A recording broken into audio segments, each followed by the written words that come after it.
오늘 하나님께서 우리에게 주시는 말씀 마가복음 3장 9절부터 12절까지의 말씀입니다. 마가복음 3장 9절부터 12절 우리 같은 마음으로 함께 봉독토록 합니다. 예수께서 무리가 에워싸 미는 것을 피하기 위하여 작은 배를 대기하도록 제자들에게 명하셨으니 이는 많은 사람을 고치셨으므로 병으로 고생하는 자들이 예수를 만지고자 하여 몰려왔음이더라. 더러운 귀신들도 어느 때든지 예수를 보면 그 앞에 엎드려 부르짖어 이르되 당신은 하나님의 아들이니이다 하니 예수께서 자기를 나타내지 말라고 많이 경고하시니라. 아멘. 저는 오늘 본문 말씀을 통해서 흔들리지 않는 믿음이라는 제목으로 주의 말씀을 선포하도록 하겠습니다.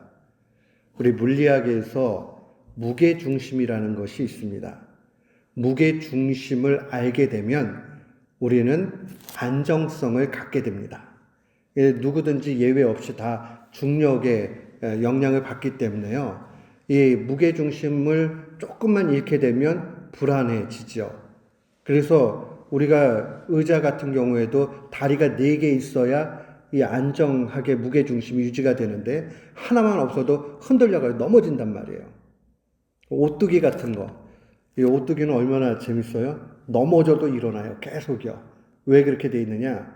무게중심을 아래에다가 무겁게 두니까 그 무게중심의 원리에 따라서 머리가 아무리 밑으로 내려가도 다시 오떡하고 이렇게 쓰게 그렇게 만든 겁니다. 오뚜기를 바라보면 우리의 인생도 사뭇 또 한 번 교훈을 얻는 것이 있습니다.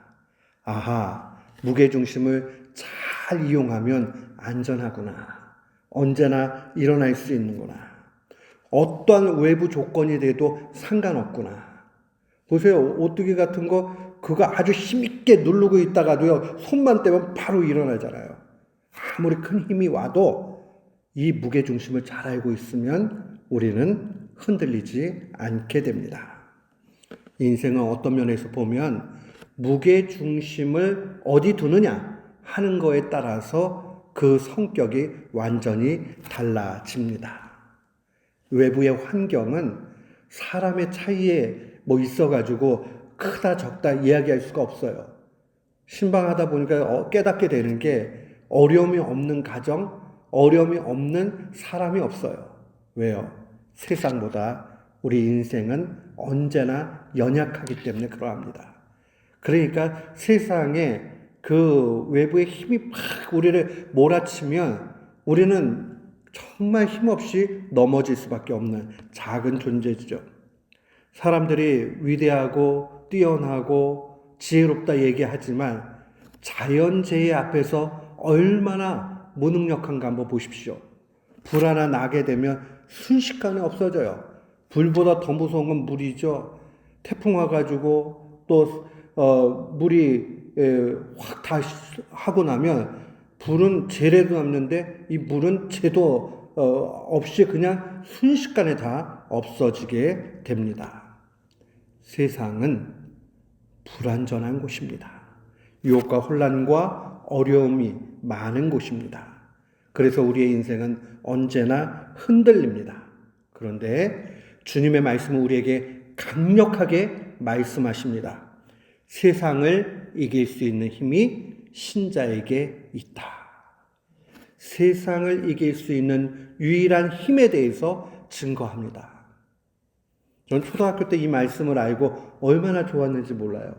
요한일서 5장 4절에 보니 무릇 하나님께로서 난 자마다 세상을 이기느니라. 세상을 이기는 승리는 이것이니 우리의 믿음이다. 옛날 개혁 개정판 전에 한글판은 세상을 이김은 이것이니 우리의 믿음이다. 초등학교 때 읽을 때는 뭔 말인지 잘 모르겠어요.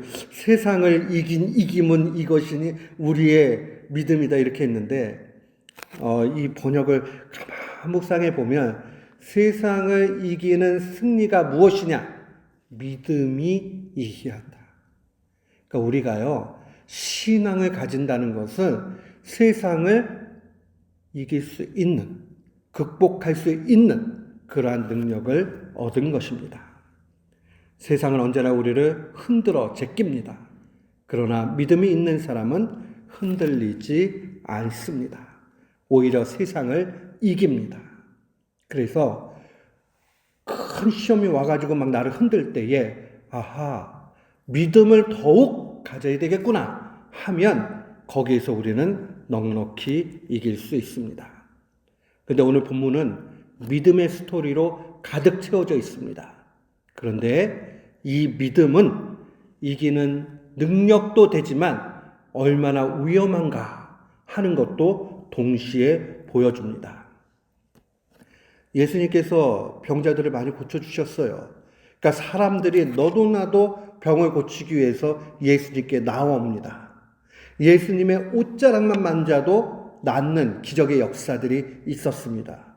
그러니까 그들은 오직 목적이 병 낫기 위해서 예수님 옷자락이라도 붙잡으려고 그렇게 달려옵니다.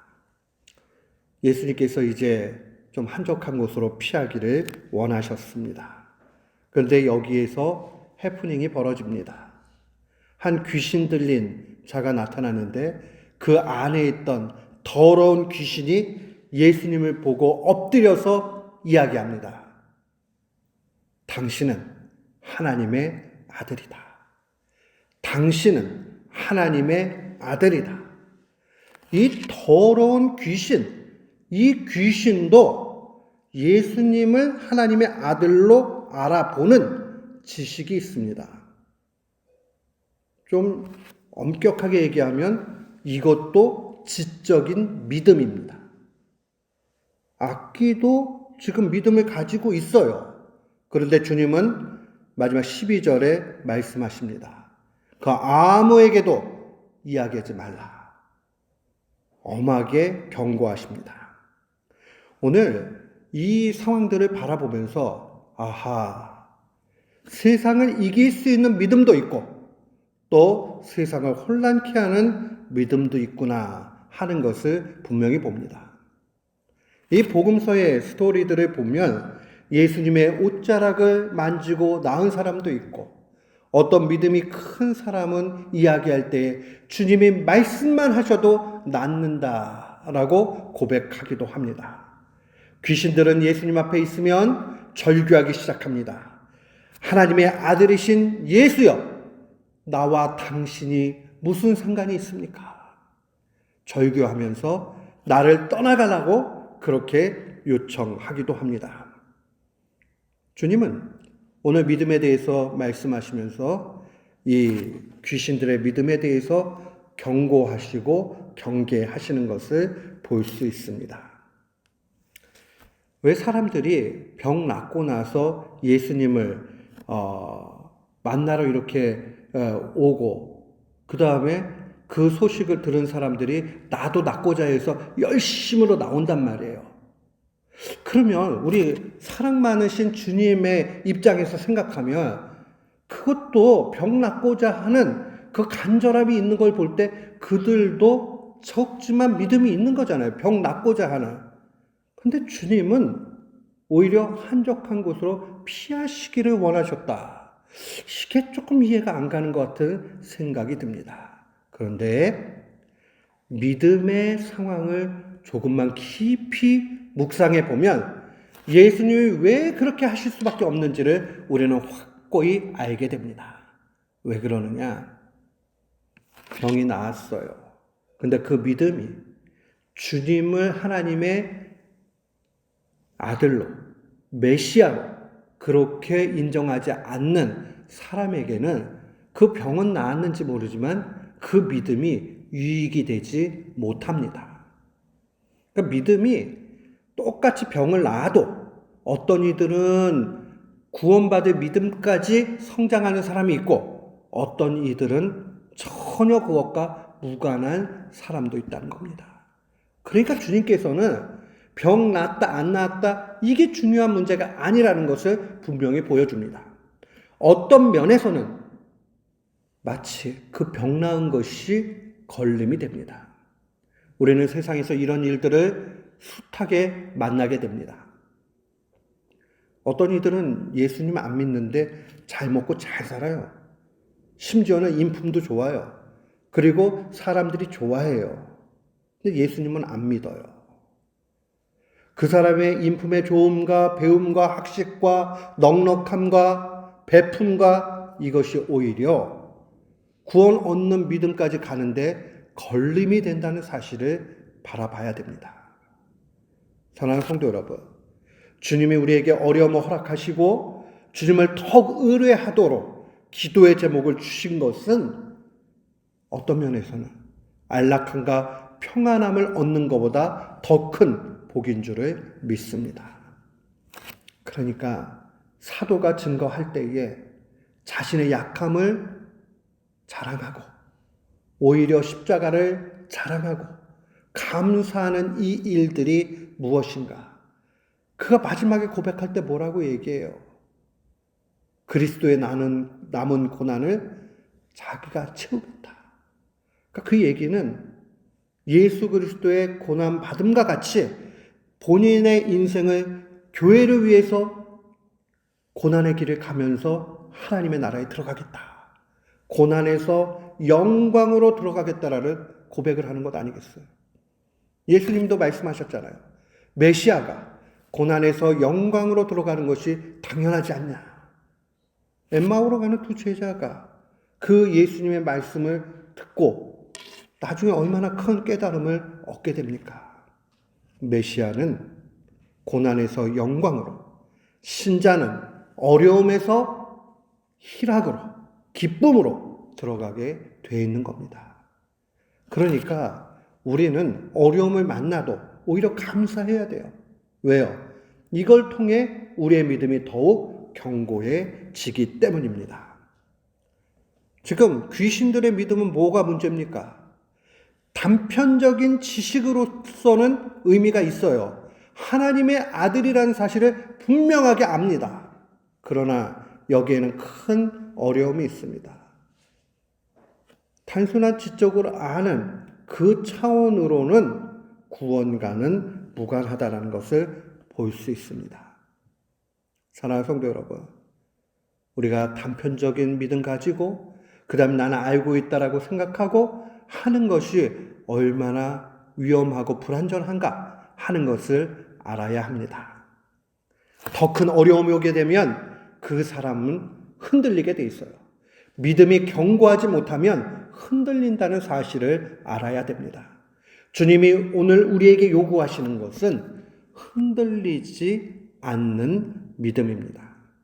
세상을 이길 수 있는 흔들리지 않는 믿음. 오늘 이것을 우리는 소유해야 됩니다. 그래, 예수님이 하나님의 아들이지. 나를 위해 죽으셨지.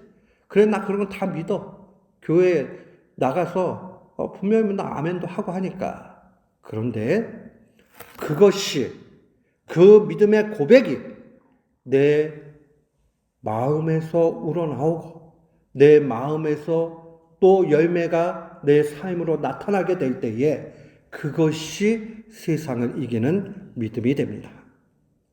세상에 넉넉한 그러한 믿음, 그 성격의 세 가지를 꼭 기억을 해야 됩니다. 첫 번째는 참된 믿음은 지식이 아니라 확신입니다. 이 말이 굉장히 중요해요.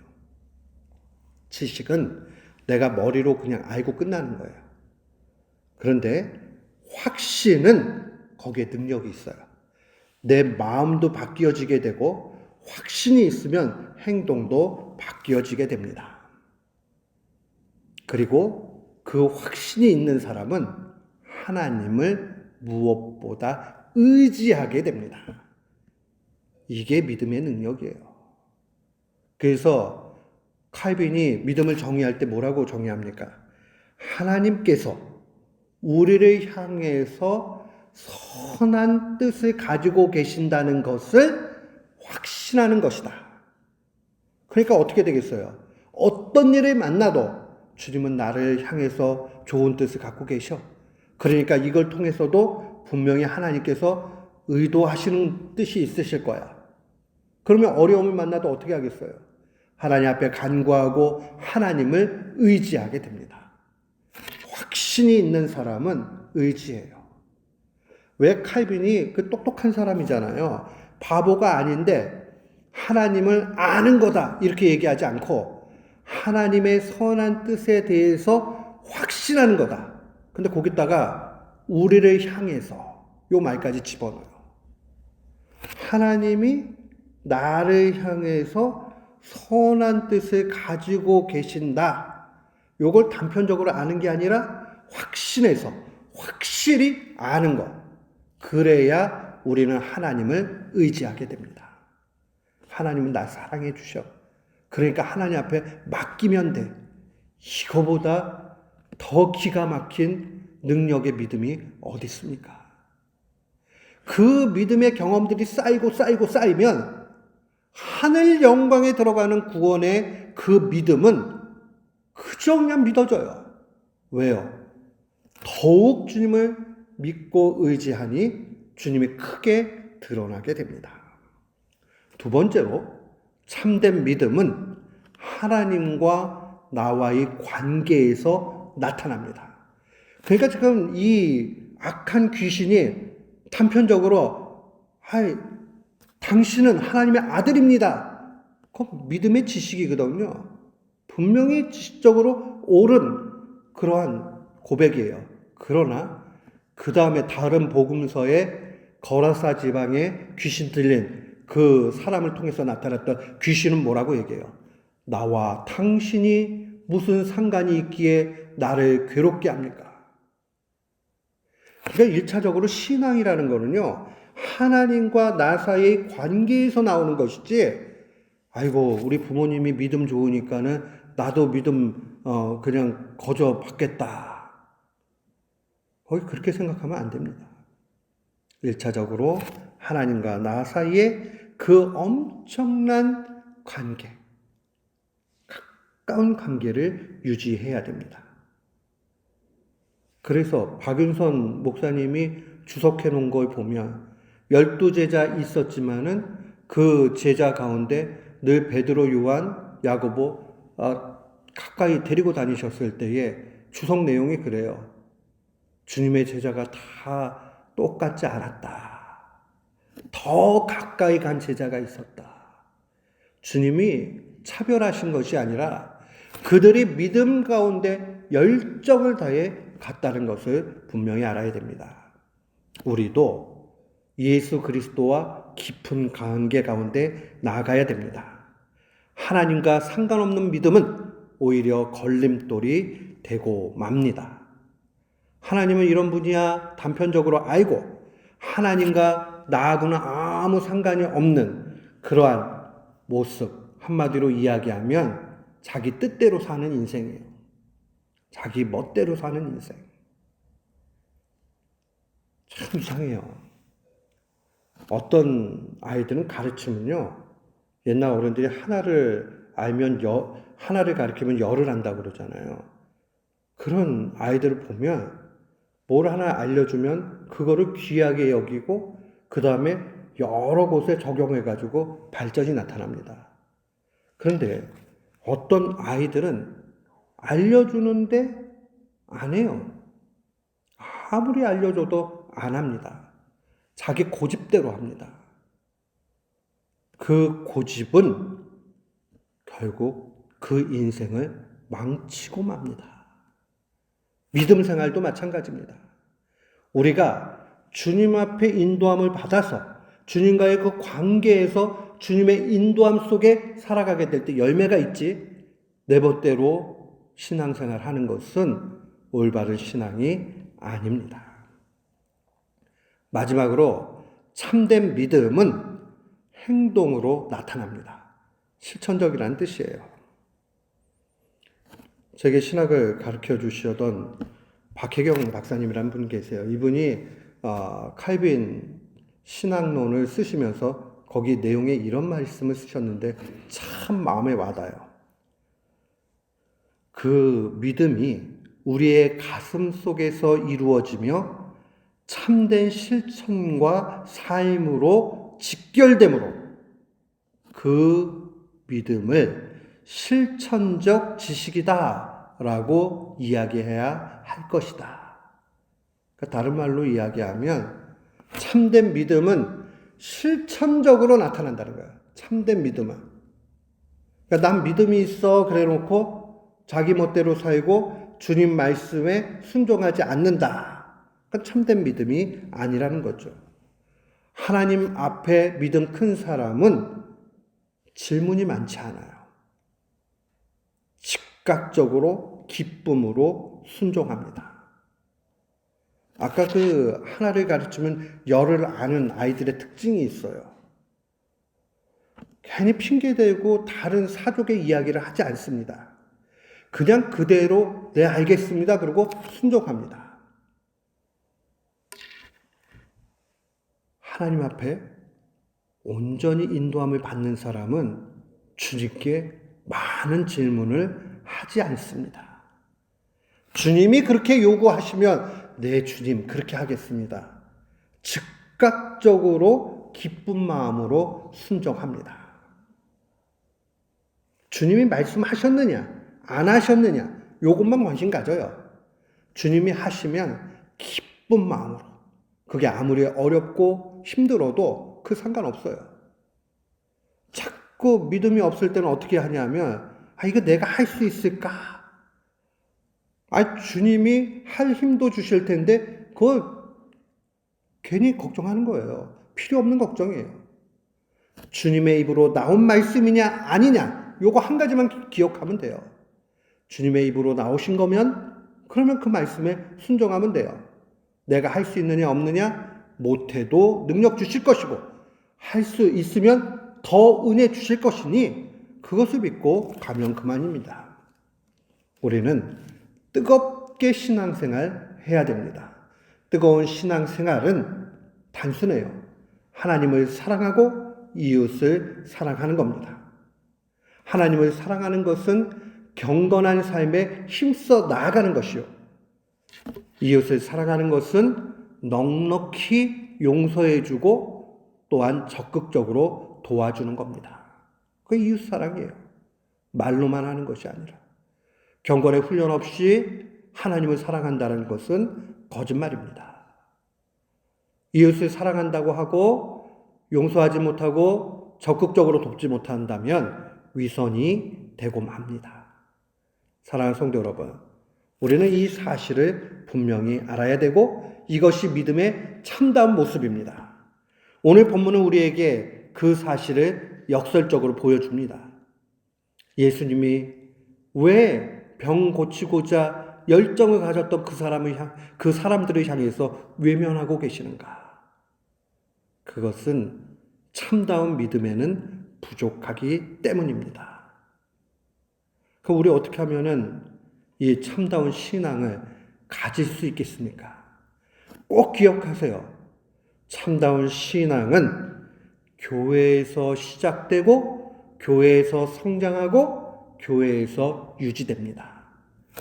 교회를 떠나가지고 신앙 성장이 있다? 자기 혼자 저는 여태까지 정말 봤지만 한 명도 본 적 없습니다. 교회 떠나가지고 자기가 스스로 신앙생활 하겠다? 그런 사람들은 많이 봤어요. 교회 안 나가고 자기는 하나님 믿고 그 다음에 신앙생활 하겠다. 그 자기 나름대로 열심을 내가지고 성경 읽고 연구하고 기도한다고 그래요. 얼마나 불안한지 몰라요. 왜 그렇습니까? 주님은 이 땅에 당신의 몸으로 딱 두 가지만 남겨놓으셨어요. 예수 그리스도의 몸인 교회와 성찬 때의 예수 그리스도의 떡입니다. 이건 한마디로 얘기하면 한 가지예요. 성찬을 어디에서 받을 수 있어요? 교회에서 받을 수 있어요. 그런 성찬이라는 것은 예배예요. 그러니 결론은 예배를 떠나가지고 내 신앙이 성장한다? 새빨간 사탄의 거짓말입니다. 그러니까 교회가 병들고 문제가 많은 것 같아도 그래도 신자는 이곳에 와서 신앙생활을 해야 됩니다. 얼마나 감사합니까? 외적인 보조장치로 칼빈은 교회를 설명할 때 하나님이 은혜 주시려고 만드셨다. 외적인 장치다. 그러면 이 외적인 장치에서 내적으로는 성령님이 역사해 주십니다. 얼마나 은혜스러운 해석입니까? 사랑하는 성도 여러분, 교회 떠나면 안 되겠습니다. 어떠한 일이 있어도 교회를 소중히 여겨야 됩니다. 이 교회 안에서 우리는 신앙이 시작되었고 성장했고 유지가 되었습니다. 주님 오는 그 날에도 천상에 우리가 다 들어가도 변함없이 있는 것은 교회입니다. 천국에 교회 있겠느냐? 천상교회가 어떻게 얘기하면 천국은 100% 그냥 교회입니다. 주님과 얼굴을 맞대며 예배하는 예배의 삶입니다. 천국은 우리가 상상할 수 없이 좋은 곳인데 상상을 조금 할 수 있는 것은 예배 드리는 걸 통해서 상상할 수 있습니다. 하나님 앞에 예배 드리는 걸 통해서 우리는 큰 은혜를 받고 그 은혜 가운데 삶을 살아갑니다. 한 주간을 마무리하고 한 주간을 시작하는 것이 주일입니다. 오늘 그 사실을 마음에 간직하고 늘 주님 안에서 승리하는 우리 모두가 되기를 주님의 이름으로 축원합니다. 아멘.